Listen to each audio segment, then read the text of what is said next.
औज़ुबिल्लाहिमिनश्शैतानिर्रजीम बिस्मिल्लाहिर्रहमानिर्रहीम। अस्सलाम वालेकुम तमाम स्टूडेंट्स। आज हम जो है वो क्लास 9 न्यू बुक जो केमिस्ट्री की आई है केमिकल इक्विलिब्रियम के, आज हम न्यूमेरिकल सॉल्व करेंगे। ये फ़र्स्ट ईयर के भी मैंने अपलोड किए हुए हैं, जिसे थ्योरी देखनी हो तो सबसे पहले इक्विलिब्रियम कांस्टेंट को हम देख लेते हैं। सपोज़ दैट हमारे पास कोई भी इक्वेशन है, Kc जो है वो हम इक्वेशन पे अप्लाई करते हैं तो इसका फार्मूला हमारे पास जो होता है प्रोडक्ट अपॉन रिएक्टेंट होता है।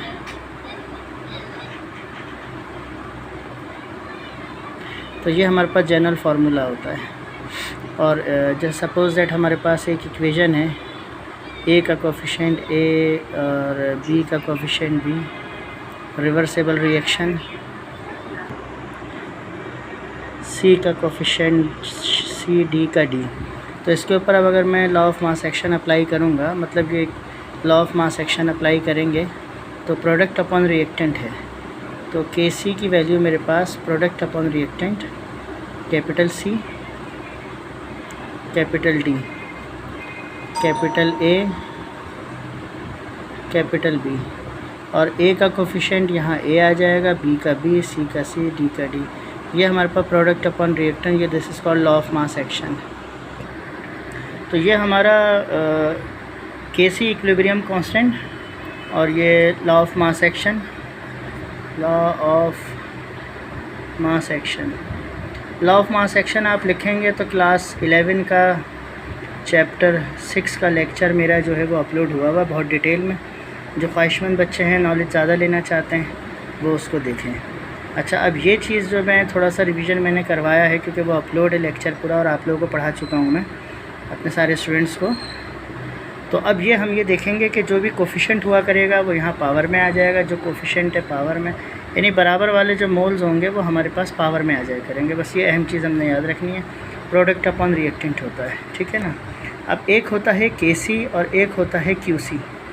Kc का मतलब इक्विलिब्रियम कांस्टेंट, ये इक्विलिब्रियम पे जो है वो रिएक्शन पहुंच गया, ठीक है। और Qc का मतलब होता है टाइम ट्रेवल कर रहा है अभी, या तो वो आगे की तरफ रिएक्शन जा रहा है, इक्विलिब्रियम नहीं बना, या फिर वो बैकवर्ड हो रहा है, मतलब या तो वो रिएक्टेंट पे है या फिर वो प्रोडक्ट पे है। तो यहाँ पर कोई भी कंडीशन हो तो इसकी वैल्यू निकालने को Qc कहते हैं। बिफोर इक्विलिब्रियम और आफ्टर इक्विलिब्रियम भी जो है वो Qc होता है, दोनों Qc होते हैं।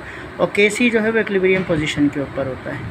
तो ये कुछ कंडीशन है, रिएक्शन रिवर्स होते हैं। पहले मैं आपको पहला न्यूमेरिकल करके दिखाऊँ।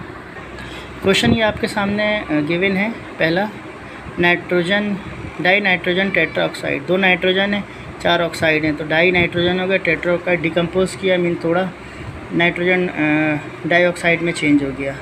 ये रिवर्सिबल रिएक्शन है। इसका जो है वो इक्विलिब्रियम एक्सप्रेशन जो है इसका ड्राइव करें, डिकम्पोजिशन का, और इंटरप्रेट करें, Kc और बैलेंस इक्वेशन इसकी बनाएं। तो देखें, इसे हम स्टार्ट करते हैं। तो इसकी जो है सबसे पहले ये क्वेश्चन नंबर 1 हमारे पास बैलेंस इक्वेशन इसकी हम लिखेंगे। तो ये डाई नाइट्रोजन टेट्रा ऑक्साइड था हमारे पास, ये हमारे पास रिएक्शन था, और ये हमने NO2 बना था, तो यहाँ हमने 2 लगा के नाइट्रोजन को बैलेंस किया, तो 2 2 ज़ा 4, ये बैलेंस इक्वेशन हो गई हमारी, बैलेंस इक्वेशन, ठीक है ना। ये बैलेंस इक्वेशन हो गई हमारी। अच्छा, अब इसमें जो है हमने इक्विलिब्रियम कांस्टेंट अप्लाई करना है। तो हमारे पास क्या फार्मूला है कि प्रोडक्ट अपॉन रिएक्टेंट, सॉरी ये मैंने उल्टा लिख दिया, यहाँ लिख देते हैं प्रोडक्ट अपॉन रिएक्टेंट। तो ये हमारे पास प्रोडक्ट जो है वो ये है, तो NO2, और ये कोफिशिएंट हमारे पास ऊपर आ जाएगा, और फिर N2O4 ये मेरे पास ऐसे ही रहेगा। तो ये हमारे पास Kc फॉर्मेशन हो गई। ये हमने Kc की फॉर्म में लिख दिया जो हमसे रिक्वायर्ड किया है, ठीक है ना। अब इसका जो है वो आखिर में, अच्छा ये रिवर्सिबल रिएक्शन है। अच्छा, अब इसको जो है इसका मैं आपको यूनिट भी दिखा देता हूँ, यूनिट कैसे निकालते हैं। इसका यूनिट होगा मोल पर dm³। पावर जो है यहाँ पर स्क्वायर मौजूद है, यूनिट निकालना भी सीख लें। इसका यूनिट होगा मोल पर dm³। तो ये पावर जो है इसकी जो है 1 है। तो ऊपर 2 दफ़ा मोल पर dm³ है, नीचे 1 दफ़ा है, तो ये कैंसिल हो जाएगा इससे। तो यहाँ इस वक्त इसका जो है वो Kc का यहाँ का यूनिट जो बनेगा वो खाली मोल पर dm³ पावर 1 में आ जाएगा। ये हमारे पास इसका यूनिट हो जाएगा। तो ये पहला सवाल इतना सा है, हमने उस एक्सप्रेशन को लिख के दिखा दिया बस, ठीक है ना। इसका यूनिट निकाल लिया और इसके जो है वो इसको Kc की फॉर्म में लिख दिया, ठीक है ना। तो अब हम ये कह सकते हैं कि प्रोडक्ट जो है वो ट्वाइस बन रही है, पावर स्क्वायर है इसके मुकाबले में, ठीक है ना। अच्छा, अब नेक्स्ट पे आते हैं। नेक्स्ट क्वेश्चन जो हमारा है उसको देखें। नेक्स्ट क्वेश्चन हमारे पास मौजूद है PCl5 PCl3, ठीक है ना। पोटाशियम पेंटाक्लोराइड, पोटाशियम टेट्राक्लोराइड और क्लोरीन 500 डिग्री के ऊपर जो मौजूद हैं, 0.8 × 10⁻³ मोल पर dm³, 1.2 मोल पर dm³, 1.2 मोल पर dm³ ये गिवन है। तो पहली, दूसरी, तीसरी 3 वैल्यूज़ हैं। तो यहाँ पर पहली, दूसरी और तीसरी, तो PCl5 की कंसंट्रेशन ये है, PCl3 की ये है और Cl की ये है। फर्स्ट, सेकंड, थर्ड, फर्स्ट की फर्स्ट है, सेकंड की सेकंड, थर्ड की थर्ड। ये जो हमारे पास टेम्परेचर दिया हुआ है ये सिर्फ रिएक्शन के लिए दिया हुआ है कि इस डिग्री पे हुआ है। Calculate the value of Kc, ठीक है ना, विद अलॉन्ग विद यूनिट, उसका यूनिट भी लिखें। तो देखें, इसको हम सॉल्व करते हैं। इसके सॉल्यूशन के लिए क्वेश्चन नंबर 2 में बैलेंस केमिकल इक्वेशन, क्योंकि बैलेंस इक्वेशन के बगैर जो है वो मामला सॉल्व नहीं होगा। तो PCl5 reversible reaction PCl3 plus chlorine, तो ये हमारे पास हो गया। और टेम्परेचर जो हमारे पास है वो 500 केल्विन है, ठीक है ना। तो अब हमारे पास Kc की वैल्यू अगर मैं यहाँ लिखूँ, बल्कि Kc की वैल्यू से पहले इसका डेटा बना लेते हैं अकॉर्डिंग टू द क्वेश्चन, ठीक है।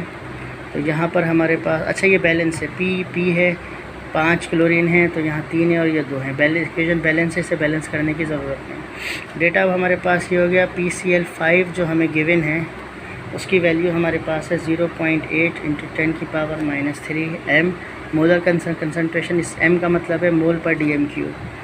और PCl3 तो ये मेरे पास है 1.2 × 10⁻³ m। और थर्ड वन जो है वो मेरे पास क्लोरीन है, तो क्लोरीन की भी सेम है 1.2 × 10⁻³ m। और मैंने Kc जो है वो कैलकुलेट करना है। अब ये मेरे पास कैलकुलेशन है। अब अगर मैं इसकी कैलकुलेशन स्टार्ट करूं तो देखें कैसे आएगी calculation. As we know that लिखें Kc। अब मेरे पास प्रोडक्ट अपॉन रिएक्टेंट, प्रोडक्ट पहले आएगी, रिएक्टेंट बाद में आएगा। तो PCl3 और Cl2 ये मेरे पास रिएक्टेंट प्रोडक्ट हो गया। और रिएक्टेंट क्या है मेरे पास, PCl5। ये सबका कोफिशिएंट 1 है, तो देयर इज़ नो पावर। अब वैल्यूज़ पुट करते हैं। इसकी वैल्यू 1.2, दोनों की सेम वैल्यू है, दोनों की पुट करेंगे। 1.2 10⁻³ 1.2 10⁻³ और ये जो वैल्यू इसकी है वो 0.8 × 10⁻³। तो ये एक साथ कर लेते हैं। 1.2 अपॉन 0.8 ये मैंने ऐसे कर लिया, इंटू 10⁻³ इंटू 10⁻³ ये 10 की पावर हम ऊपर लेके आ रहे हैं, ये माइनस में है। जब नीचे से ऊपर लेके आएंगे तो ये 10 की पावर +3 हो जाएगी। नीचे माइनस में है, ऊपर +3। इन दोनों वैल्यूज़ को जब हम डिवाइड करेंगे तो इन दोनों वैल्यूज़ को पहले हम जो है वो, अच्छा ये 1.2 की पावर 1.2 हैं, तो ये पावर स्क्वायर कर दी, दोनों मल्टीप्लाई हो जाएंगे। डायरेक्ट मल्टीप्लाई करके लिख लें। तो इन दोनों इसको स्क्वायर करेंगे, मतलब 1.2 को मल्टीप्लाई करेंगे तो 1.44 और ये दोनों कैंसिल हुए। इंटू 10⁻³ डिवाइडेड बाई 0.8 ये वैल्यू। तो Kc इन दोनों को डिवाइड करेंगे, ये 0.8 इन दोनों को डिवाइड करेंगे तो आएगा 1.8 और ये 10 की पावर जो है -3 और मोल पर dm³ ये 7 आ गया, ठीक है ना। तो ये अगेन देख लें, 1.2 स्क्वायर कर लें या मल्टीप्लाई कर लें, 1.444 0.8 ऐसे ही रहा। इन दोनों को डिवाइड किया, ये दोनों कैंसिल, प्लस माइनस में थे, ये वैल्यू हमारे पास बच गई। तो ये हमारे पास आंसर हो गया, ठीक है ना। अच्छा, ये मोल पर DM क्यूब जो है वो मैंने किस तरह लिखा है आंसर, अब ये भी आपको मैं यहाँ चेक करवा दूँ कैसे लिखा है हमने। तो मैंने आपको बताया कि ये m जो है ये मोल पर DM क्यूब को शो कर रहा है। अब यहाँ पर KCl5 अगर मेरे पास इस तरह है KC के PCl5 PCl3 और Cl और PCl5 ये वैल्यूज़ हैं, तो इसका यूनिट मेरे पास मोल पर DM क्यूब, ठीक है। सेम एज इसका भी मोल पर DM क्यूब, तो स्क्वायर हो गया। और इसका जो नीचे वाले का इसका सिंपल मोल पर DM क्यूब ये वैल्यू, ठीक है ना। तो ये पावर जो है वो 1 है, ये 2 है, ये कैंसिल हो गई, तो सिंगल जो है वो मोल पर DM क्यूब वैल्यू जो है वो KC की आ गई। तो ये सिंगल वैल्यू इसलिए मैंने डायरेक्ट यहाँ लिख ली, तो ये इसका यूनिट हो गया। नेक्स्ट क्वेश्चन देखें, the value of KC for the reaction 1 × 10⁻⁴। KC की वैल्यू ये आ गई। ये इक्वेशन दी हुई है हमें, balance equation 2HI hydrogen I2 given reaction HI की कंसनट्रेशन 2 × 10⁻⁵, हाइड्रोजन की ये है और आयोडीन की जो है ये गिवन है। तो predict the direction of reaction, ये डायरेक्शन के लिए अब हम जो है वो QC देखेंगे, QC कैसे होता है, क्या होता है और इसका रिलेशन जो है वो KC के साथ क्या होता है, ठीक है ना। तो आइए देखिए इसका सॉल्यूशन हम करते हैं। तो इसके लिए, इसके सॉल्यूशन के लिए सबसे पहले हमारे पास जो क्वेश्चन नंबर 3 है इसका डेटा अब अगर हम बनाएं तो इसका डेटा ऐसे हमारे पास आएगा कि KC की वैल्यू 1 × 10⁴ दी हुई है, या इसे ऐसे समझना 0.001, ठीक है, मोल पर DM क्यूब इसका यूनिट। अगर किताब ने नहीं दिया यूनिट तो आप मत लिखिएगा, ठीक है, क्योंकि वो इसलिए नहीं दिया होगा क्योंकि ये इक्वेशन जब मैं आपके सामने लिखूँगा तो आपको क्लियर हो जाएगा। Reversible reaction hydrogen plus iodine, तो ये सिंगल सिंगल हैं, एक एक है, तो यहाँ पर ट्वाइस पावर होगी तो कैंसिल होके ये नहीं आएगा इसका यूनिट। अब हाइड्रोजन आयोडाइड की वैल्यू कितनी दी हुई है, हाइड्रोजन आयोडाइड की वैल्यू है 2 × 10⁻³ m, यानी मोल पर DM क्यूब। हाइड्रोजन की वैल्यू क्या दी हुई है 1 × 10⁻⁵ मोल पर DM क्यूब। आप ऐसे लिखें या वैसे एक ही बात है, लेकिन आपको मैं समझा रहा हूँ, आप लिखिएगा यहाँ पर मोल पर DM क्यूब। ये वीडियो का टाइम शॉर्ट होने के लिए मैं शॉर्ट कर रहा हूँ। आयोडीन, वरना बात एक ही होती है, किसी को नहीं पता हो बिला वजह काटेगा। 1 × 10⁻⁵ मोल पर DM क्यूब। अब इसका सॉल्यूशन स्टार्ट करते हैं। एज़ वी नो दैट हमारे पास अब हम QC निकालेंगे क्योंकि हमने प्रेडिक्ट करना है डायरेक्शन ऑफ रिएक्शन, और KC हम नहीं निकाल सकते, KC हमें गिवन है। तो ये अब हमने फार्मूला कैसे लिखेंगे कि हमारे पास प्रोडक्ट अपॉन रिएक्टेंट, तो H2I2, तो ये दो वैल्यू आ गई, और रिएक्टेंट जो है वो HI, और यहाँ पर कोफिशिएंट इसका 2 है तो ये 2 पावर में आ जाएगा। वैल्यूज़ पुट करते हैं। हाइड्रोजन की वैल्यू 1 × 10⁻⁵, और आयोडीन की वैल्यू भी 1 × 10⁻⁵ डिवाइडेड बाय 2 × 10⁻⁻3। तो देखें 1 1 ज़ा 1, वैल्यू तो 1 रहेगी, 1/2 कर लें, 10⁻⁵, 10⁻⁵, ये दोनों पावर एक साथ आ गई, ये ऊपर चला गया, तो 10⁻+3, ठीक है। तो ये इस तरह हमने लिख लिया। ये 1055, इन दोनों को डिवाइड किया, 0.5 वैल्यू आई, इन सब को प्लस करेंगे, बेस से में पावर ऐड कर लें, -5 -5 +3, तो 0.5 × 10⁻⁻10 + 3, 5 और 5 10 हो गए, तो 0.5 × 10⁻⁻7। तो ये हमारे पास QC की वैल्यू आई। अब ये QC की वैल्यू है, और KC हमें क्या गिवन है, KC की वैल्यू 1 × 10⁻⁴। अब हम ये चेक करेंगे इसमें जो है QC बड़ा है, छोटा है या इक्वल है। ये दोनों वैल्यू इक्वल तो नहीं है, तो इसका मतलब इक्विलिब्रियम तो मौजूद नहीं है। अगर सेम वैल्यू आएंगी तो हम प्रेडिक्ट करेंगे, जो हमने इंटरप्रिटेशन करनी है वो ये होगी कि reaction is at equilibrium position, ठीक है ना, QC KC बराबर होगा। और फिर उस केस में QC निकालते ही नहीं। KC देने का मतलब ये है कि आपको QC निकालना या तो लेस होगा या मोर होगा, या तो फॉरवर्ड रिएक्शन होगा या बैकवर्ड रिएक्शन होगा। अब यकीनन हम इसे इस तरह लिख सकते हैं कि ये वैल्यू जो है 1 × 10⁻⁻4 और ये -7, तो माइनस में जो वैल्यू छोटी होती है उसे हम बड़ा कहते हैं और बड़े को छोटा कहते हैं। तो QC जो है वो लेस देन है KC से। तो जब QC की वैल्यू लेस देन होती है KC से, तो फिर हम इसको कहते हैं कि ये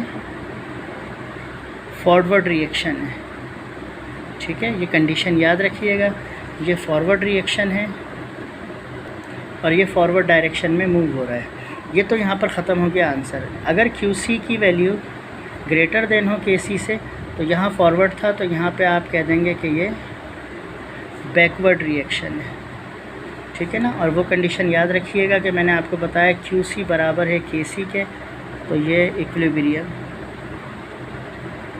इक्विलिब्रियम पोजीशन है, ठीक है। तो यही दो कंडीशन ज़्यादा आएंगी, दोनों हमारे पास। अब प्रीवियस इसकी एग्जांपल्स भी मौजूद हैं, वो भी देखें, वो भी आपको इजीली समझ आ जाएंगी। और ये कंडीशन QC की याद रखिएगा। QC याद रखिएगा कि इक्विलिब्रियम से पहले, इक्विलिब्रियम के बाद रिएक्शन किस डायरेक्शन में शिफ्ट हो रहा है, और उसकी कंडीशन बताता है, उस पर वैल्यू क्या है उस टाइम के ऊपर, ठीक है। अस्सलाम वालेकुम वरहमतुल्लाहि वबरकातुहू।